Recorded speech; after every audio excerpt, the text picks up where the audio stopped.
Bom dia, nós estamos aqui com Igor Carvalho e nós estamos abrindo mais um podcast do seu Podlítica, o seu podcast de política de Visconde do Rio Branco. Eu sou Aurélio Andrade e estou aqui com o nosso convidado especial, Igor Carvalho, para uma entrevista onde nós vamos falar sobre diversos assuntos, entre os quais nós vamos falar sobre saúde, segurança pública, vamos falar também sobre o papel do vereador, mas eu queria, antes disso, falar aqui um pouquinho do currículo do Igor, que vai ser o nosso entrevistado de hoje.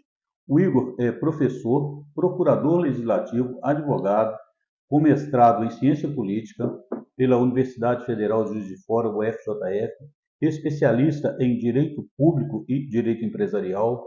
Também tem um curso de eh, formação moral na política.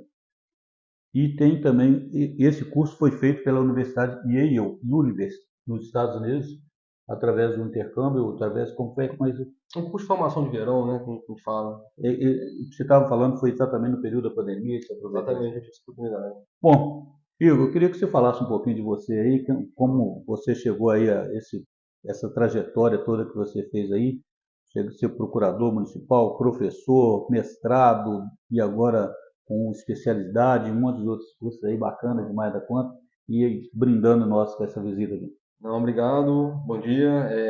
Queria, antes de mais nada, agradecer aqui o convite. Eu acho que é uma iniciativa muito importante, não só para a formação, né, dos próximos vereadores, que o propósito é passar também aos vereadores, mas também ao público em geral, né? Trazer alguns esclarecimentos, né, esse tipo de coisa é muito importante e falta, né? Falta sobretudo na nossa cidade. É uma grande iniciativa, te parabenizo. Então, sobre a minha trajetória, acho que as coisas vão acontecendo, a gente não vai meio entendendo como é que as coisas vão acontecendo. Eu me formei em Direito, depois me formei em História, e aí a gente vai advogando, as oportunidades vão surgindo, e algumas a gente não aproveita, outras a gente aproveita. E aí vai ver, a gente já tá fazendo mestrado, já está fazendo uma pós, já tá dando aula.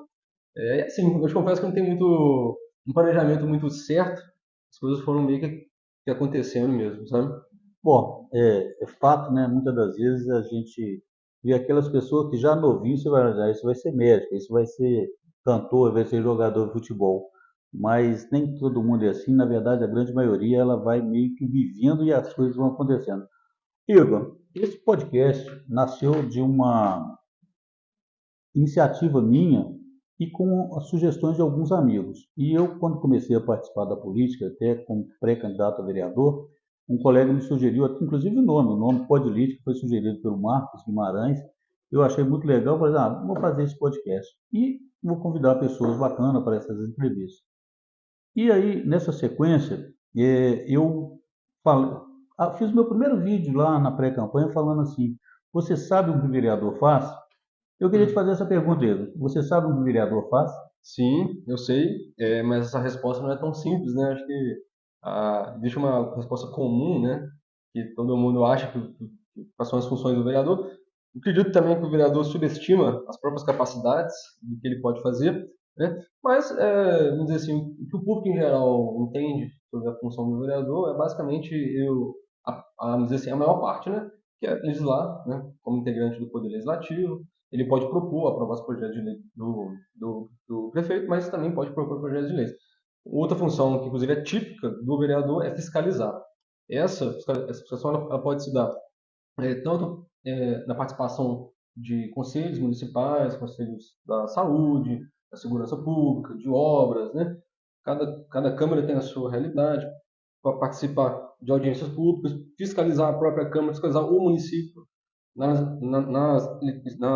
licitações, mas sobretudo, né? Acho que o que eu vejo que é ausente é o vereador fiscalizar a execução do orçamento, né? Se os valores que foram aprovados na lei orçamentária estão sendo de fato empregados nos lugares, né, em que eles foram pré-estabelecidos e depois aprovados pelos próprios vereadores.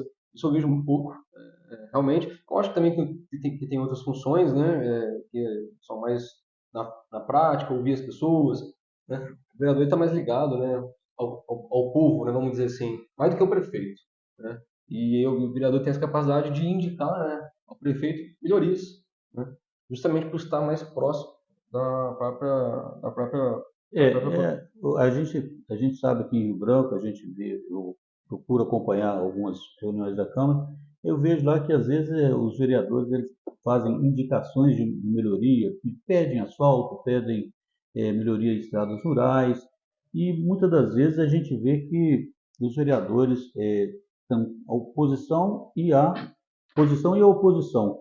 E qual que você me diria o que um vereador de posição pode fazer que seja benéfico e que ele possa estar contribuindo com o prefeito, mas ao mesmo tempo estar fiscalizando o prefeito, uma vez que é função dele. Exatamente, né? Pelo que eu, assim, minha experiência em câmeras, né, de forma geral, a gente tende a verificar que a câmera muitas vezes tem uma função meio de coadjuvante da prefeitura, né? Uma coadjuvante como se fosse um departamento da prefeitura, quase que um puxadinho da prefeitura. Não, a câmara é um poder municipal, um poder legislativo municipal. E muitas vezes, às vezes o prefeito ele tem a base, né, na câmara, a câmara meio que ofusca, né, a própria capacidade dela, como você bem disse, de fiscalizar, de propor grandes projetos, de acompanhar a execução do orçamento, algo que eu vejo muito pouco, né? Acho que subestima justamente às vezes, pelo prefeito ter a maioria, né, na Câmara. E isso é preciso mudar, né? É preciso mudar essa questão dessa cultura, né? Acho que um dos principais problemas da nossa política, além da falta de qualificação, da falta de uma formação mais adequada, é também a cultura, né? A cultura política. Então, Igor, quando a gente fala do vereador de posição, que ele é um coadjuvante lá dentro da Câmara, acaba ofuscando a própria Câmara, a gente vê também, por outro lado, o vereador de oposição, e acaba sendo oposição até às coisas boas para o município, que acaba sendo um contrassenso da própria função também. Acaba ofuscando, se não, ele busca um brilhantismo pessoal e acaba prejudicando o município. Isso que a gente percebe que oposição por oposição, não é uma oposição por uma coisa que não deva ser levada adiante ou que precise ser levada adiante. Sim, Concorda, né? concordo plenamente. A gente vê muito vereador nesse sentido, né? Ser oposição por oposição, né? Não justamente não, às vezes, assim, precisamente por não concordar e trazer algumas proposições que são mais adequadas, né? Então, ele só quer ser oposição por oposição. Isso é muito comum. É triste, né? Porque às vezes isso trava projetos importantes, né? Isso tira o foco da discussão, que é o projeto de interesse público, para a pessoa do vereador, né? E isso é muito ruim, né? Porque o vereador ali, ele é um agente para o interesse público, né? Ele é um instrumento para atingir o interesse público. Ele não pode ser o foco só pelo mero debate, né? E isso a política tem se tornado assim, é uma cultura que está totalmente disseminada. E pegando esse gancho aí, Igor, é aquilo que você falou. É o que traz, às vezes, a revolta da população com a política. As pessoas acabam se desinteressando pela política, pelo esse dualismo, às vezes, que se cria, né? E as pessoas não conseguem participar desse processo como um todo. Acaba a pessoa se afastando da política por conta disso, a política se torna vista como uma coisa imoral, uma coisa de conchavos e de apadrinhamento, e que isso aí é um pouco que eu gostaria que você discorresse também para a gente. Isso, de fato, né? Essa polarização, né, vamos dizer assim, né? Acho que sempre existiu esse dualismo. Acho que o termo que você falou foi até muito preciso. Esse dualismo sempre existiu, mas eu acho que a partir de 2014, 2016, 15, 2016, acho que isso aumentou muito, essa polarização, e esse movimento antipolítica do povo e dos cidadãos é de revolta, né? Mas esse sentimento também, ele acaba te prejudicando, né? É um movimento antipolítico que tudo tem política, né? O nosso dia a dia é política. Você dentro de casa faz política, né?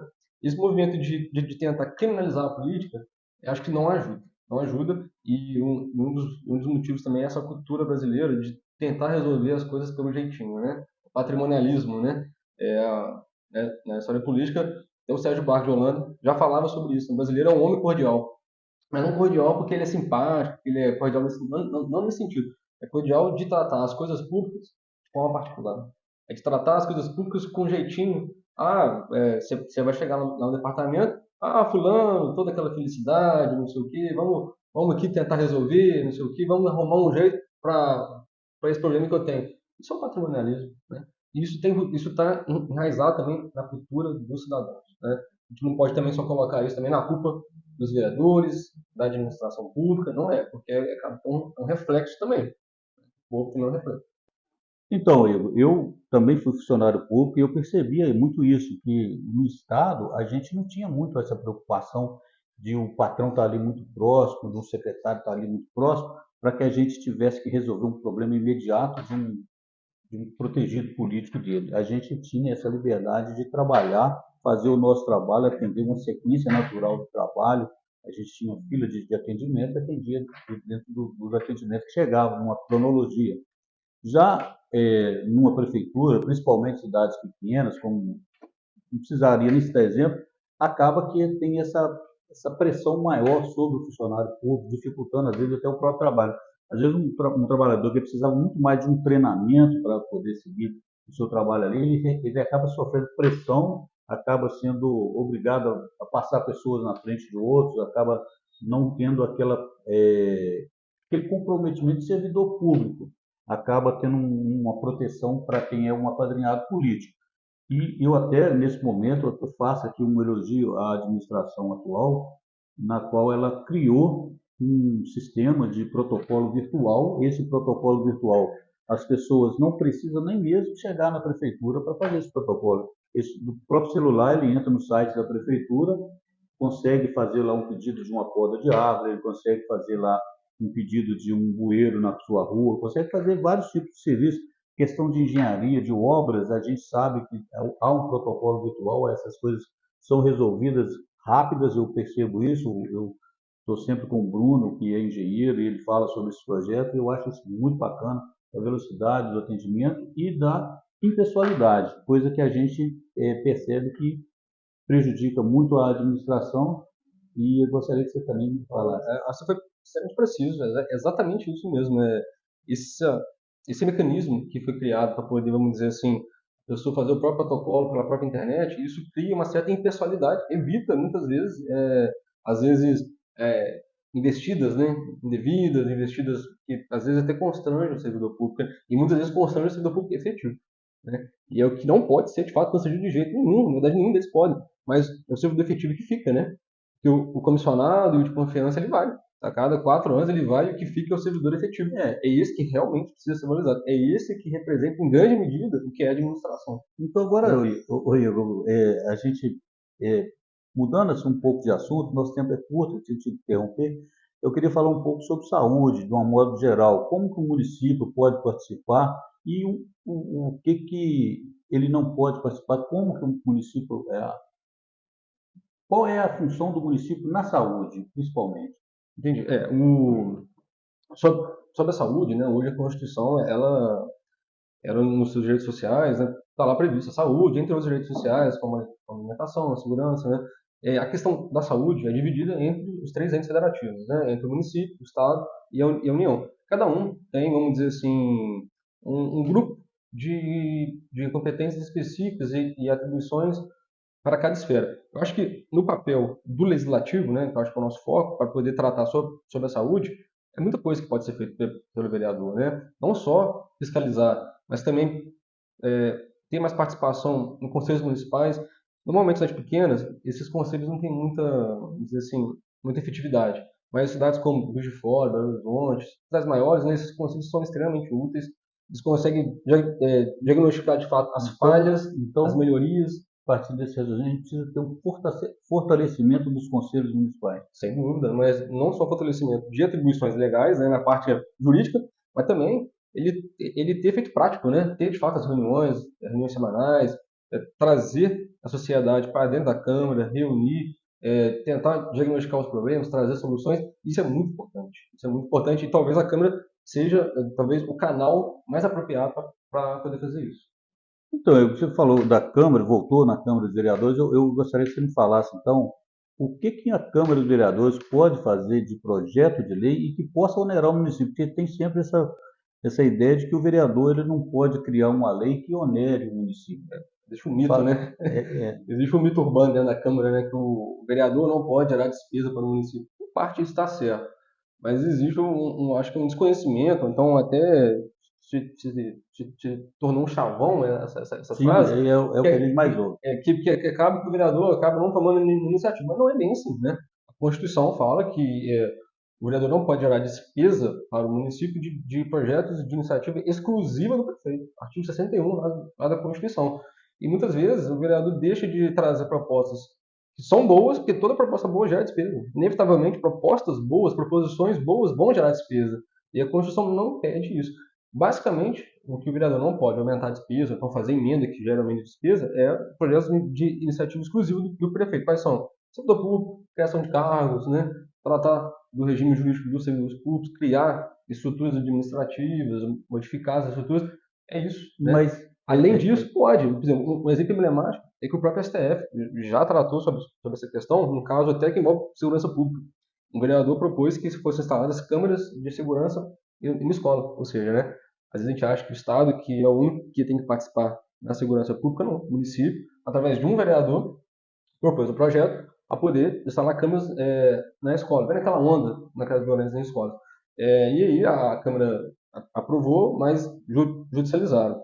E essa questão foi para o STF. O STF teve que sim, é possível, o vereador pode propor projeto que visa instalar câmeras de segurança mesmo levando os próprios municipais, mesmo trazendo despesa. Né? É uma forma até de participação do vereador, nesse caso, na segurança pública, e gerou menos despesa. Tem que mudar isso. Né? Projetos bons, inevitavelmente, vão gerar despesa. A questão é que não pode entrar nessa competência de iniciativa exclusiva do prefeito. Sim, que seria lá aumento salarial, contratação, criação de cargos. Mas ainda assim ele pode participar no momento em que o executivo encaminha um projeto, ele pode fazer alterações desse projeto, né? Seria uma... Se for esses que são de iniciativa exclusiva, ele pode emendar, mas não pode trazer emendas que geram aumento de despesa desde que sejam de iniciativa exclusiva. Mas emendar, desde que não traga aumento de despesa, pode. Bom, Igor, agora que a gente já tratou dessa questão aí da saúde, nós tratamos também da questão da criminalidade que você pontuou aí, eu queria que você falasse um pouco para a gente sobre a criminalidade e a segurança pública, o que o município pode fazer, uma forma de ele ajudar na obrigação primeira, que seria talvez do Estado e da União, mas que o município pode fazer e que a Câmara de Vereadores também pode fazer. Você até citou um exemplo aí, mas você queria que você discorresse.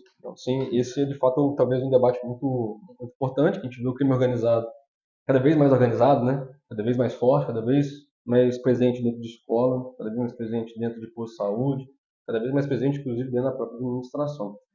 Isso é um debate muito sério, mas a nível, existe também um outro mito, né? Que a segurança pública é a função do Estado a nível estadual e nível federal, e que o município pode fazer muito, muito pouca coisa. Isso também é outro mito, né? Eu estava até vendo alguns estudos sobre criminologia. Hoje, um dos motivos do aumento do crime organizado, do tráfico entrando na cidade de forma muito mais presente, é grande parte devido a projetos de leis que são aprovados a nível municipal sobre expansão urbana. Muitas vezes, o prefeito traz projetos de expansão urbana que são muito importantes, que visam trazer novos bairros, trazer novas áreas industriais, isso é super importante. Só que muitas vezes esses projetos não acompanham toda uma estrutura estatal também tem que estar indo junto. A infraestrutura do bairro. Se você vai abrir um bairro, você tem que acompanhar um posto de saúde, uma escola, trazer saneamento básico. adequada. Esses estudos indicam assim, quando a expansão urbana é feita de forma, vamos dizer assim, indiscriminada, assim, muito cuidado, e isso traz aumento de criminalidade. E o vereador tem total participação nisso. Um vereador que bota um projeto de expansão urbana e sem ver que o Estado não está acompanhando com toda uma estrutura atrás, o vereador tem total responsabilidade sobre isso. Essa talvez seja uma vertente pouco falada, que eu tentei trazer aqui, além daquelas que já são muito, muito mais ouvidas, né? Mas essa talvez é um ponto que o vereador pode atuar de forma muito mais presente. E não só presente no sentido de estar aprovando ou não, mas exigir, né? Que o Estado traga toda uma estrutura junto à expansão urbana. Bom, Igor, nós estamos caminhando já para o final e eu gostaria que você fizesse também aí um resumo do que você pensa sobre a próxima eleição, qual a preocupação que você tem para essa eleição e na repercussão dessa eleição que nós vamos ter agora para a eleição futura que está vindo aí também. Nós temos a eleição do prefeito, que vai eleger um número de vereadores, um número de prefeitos e vice-prefeitos, e nós vamos ter agora também a eleição presidencial de 2026. O que você acha dessa eleição com a ligação com a próxima eleição? Pelo que eu tenho notado, né, a gente tem dois grandes problemas mundiais, né? O Brasil não foge deles. Mas eu percebo que o TSE ele tem acompanhado uma legislação que visa combater essas novas mudanças nas eleições. Quais são? O uso da AI, né, dessas inteligências artificiais, no sentido de fazer fake news, né? A gente está tendo alguma regulamentação importante nessa área e isso é um debate sério, porque hoje em dia um vídeo pode criar um candidato falando falas absurdas que de fato não ocorreu. Isso é muito sério. Eu acho que essa é uma preocupação. Uma outra preocupação também que eu tenho em relação a isso, mas é já de muitas décadas, é a cultura política, né? A nossa cultura política de antipolítica, né? A cultura política de destruição das ideias políticas, como você foi muito preciso.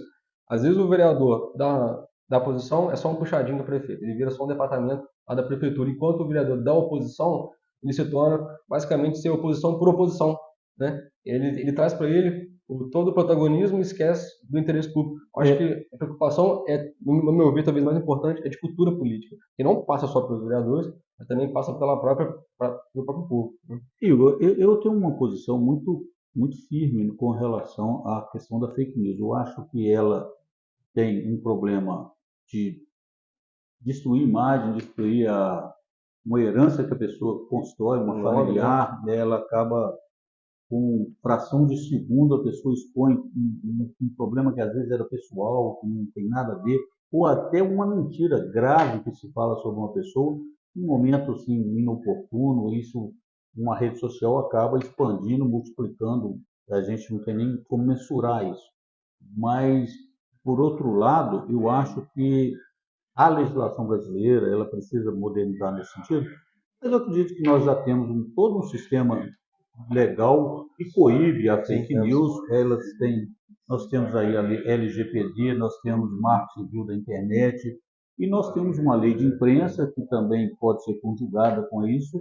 E além disso, eu vejo um momento político no Brasil, é uma posição pessoal, e eu vejo que muitas das ditas fake news hoje, amanhã acaba se tornando realidade Até. e, na verdade, não eram fake news. Então, pessoas às vezes são punidas por uma coisa que, na verdade, não era para ser punido. E eu tenho muito medo quando falo nessa regulamentação, porque essa regulamentação, ela muitas das vezes, ela pode ter objetivos escusos também e, com isso, ela servir de uma ferramenta governamental para perseguição política. E Uhum. isso é uma coisa que eu gostaria que você falasse, porque, a meu ver, está havendo uma perseguição política no país. Eu não acho que muitas das coisas que estão acontecendo, você como advogado, como especialista de direito, você talvez até tenha opinião diferente, mas eu acho que você vai concordar comigo no ponto que há uma espécie de fechar um pouco os olhos para uma coisa que está sendo dita e abrir demais a lente para outras coisas que, na verdade, a gente sabe que acaba virando phishing, acaba virando uma pescaria de prova e Sim. que isso a gente, como estudante do direito, sabe que isso jamais poderia acontecer e a gente está vendo acontecer em alto escalão do judiciário. É. Sobre isso, acho que eu posso responder não no sentido político, se há perseguição, não, mas no sentido de, às vezes, trazer um comportamento jurídico um pouco diferente. Porque a legislação, às vezes, o que a gente vê é uma censura prévia. Às vezes, a pessoa faz um comportamento e ela está impedida às vezes, de escrever no Twitter, ou então de fazer uma postagem no Instagram, ou seja, existe uma censura prévia para aquele ato. Eu acho que essa não pode ser a regra, né? Às vezes a gente vê, às vezes, tem uma disseminação desse tipo de censura prévia que de fato não é adequado. Hoje, pelo menos a legislação já traz essa responsabilidade. Se você falou algo que não é verdade, né? Você pode retirar o conteúdo, depois você pode até, vamos dizer assim, responsabilizar a pessoa, civilmente ou penalmente. Então, se for até servidor público, até a nível administrativo. Mas, de fato, não é desejável uma censura prévia, né? Você já não permitir que a pessoa Fale. fale, né? Isso, de fato, não é ideal. O problema é que, às vezes, agentes isolados, que você não consegue responsabilizá-los, você acaba tendo um comportamento genérico. Em razão de pessoas específicas, você tem um comportamento, às vezes, de censura prévia de forma generalizada. Isso talvez seja um ponto a se debater, um ponto sobre refletir, de como melhorar isso, regular isso, porque hoje o direito já traz um mecanismo para poder tirar o conteúdo e responsabilizar a pessoa. Não precisa ter a censura prévia. Igor, esse tempo nosso foi muito proveitoso, mas infelizmente nosso tempo é limitado, nós temos que finalizar. É até um pouco chato parar uma conversa bacana como essa, mas eu começo te agradecendo pela sua vinda aqui e deixar você falar aí, você despedido das pessoas. Não, eu que agradeço, inclusive reforço, reitero, que essa iniciativa sua é muito importante. Ela transcende candidatura, ela transcende eleição, é uma questão até de formação, né, de formação cultural política. Acho muito importante, eu parabenizo, e que eu puder ajudar, pode contar comigo. Espero poder voltar, uma outra oportunidade para a gente poder falar sobre outros temas, abrir, né, mais espaço, trazer outros convidados também. Obrigado. Bom, Igor, muito obrigado pela sua presença aqui. Eu sou Áureo Andrade, estamos fechando aqui o nosso podcast Podilítica. Entrevistamos hoje Igor Carvalho, professor, procurador legislativo, mestrado em ciência política, uma pessoa que trouxe aqui bastante conteúdo para o nosso podcast. Eu tenho certeza que você que vai ouvir o nosso podcast, vai assistir através do YouTube, vai ficar muito feliz. Siga-nos também no nosso canal e fiquem com Deus.